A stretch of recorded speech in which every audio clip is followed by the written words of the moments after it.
Leo nataka ufahamu maana halisi ya UTI.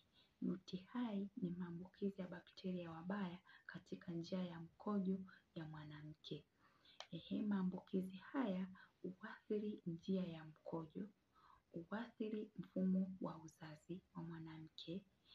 Bakteria hawa huathiri kibofu cha mkojo na urethra. Yaani endapo ukiwa na hawa bakteria ambao ni hawa bakteria wabaya hawa, yaani wanaweza wakakuletea matatizo makubwa katika mfumo mzima wa uzazi wa mwanamke, yaani ambayo ni UTI. Yaani utapata ugonjwa wa UTI kupitia hawa mabakteria wabaya wakishambulia kibofu cha mkojo cha mwanamke.